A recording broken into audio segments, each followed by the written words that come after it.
आणि पुरावे जर नष्ट केले यांनी मंत्रिपदाच्या जीवावर धनंजय मुंडेंनी, तर जबाबदारी ही सगळी अजितदादाची आणि फडणवीस साहेबाची असणार आहे. मला इतक्या प्रकरणातून वाचवलं अजितदादांनी त्यांनी की माझं मेल्याच्या नंतर धूर जरी निघाला तरी ते उपकार फिटणार नाही, तसं कुठंतरी ते म्हणलं. धनंजय देशमुख भैयांना न्याय मिळणं ही सगळ्यात मोठी मागणी आहे पहिल्या दिवसापासूनची.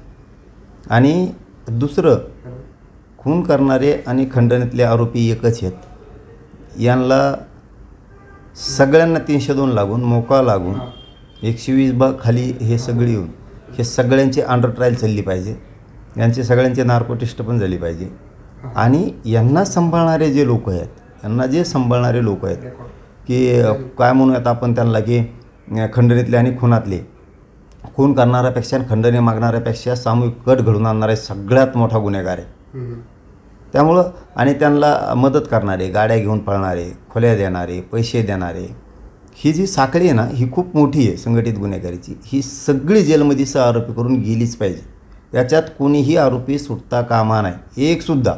जर यातला आरोपी सुटला आणि पुरावे जर नष्ट केले यांनी मंत्रिपदाच्या जीवावर धनंजय मुंडेंनी, तर जबाबदारी ही सगळी अजितदादाची आणि फडणवीस साहेबाची असणार आहे. कारण अजितदादांना कधी न मानणारा एक गट तयार झालेला आहे सध्या की तरुण पोराचा. हे त्यांच्याकडे कवाच नव्हता.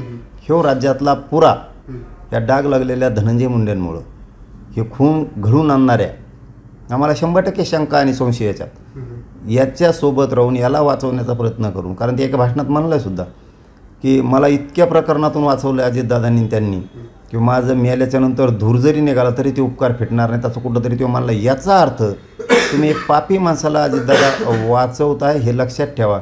एक डाग लागलेल्या माणसामुळं, एक टोळी चालवणाऱ्या माणसामुळं अख्ख्या राज्यातले जे पोरांची एक वर्ग तुम्हाला मानणार आहे, ही सगळा तुमच्या विरोधात बिथरणारी याची काळजीसुद्धा तुम्ही अजितदादांनी घ्या.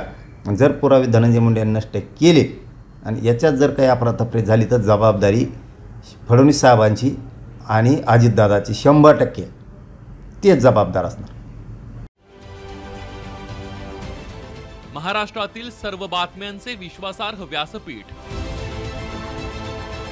सकाळच्या सर्व सोशल मीडिया प्लॅटफॉर्मला लाईक, फॉलो आणि सबस्क्राईब करा. तसंच सर्व नोटिफिकेशनसाठी बेल आयकॉन प्रेस करायला विसरू नका.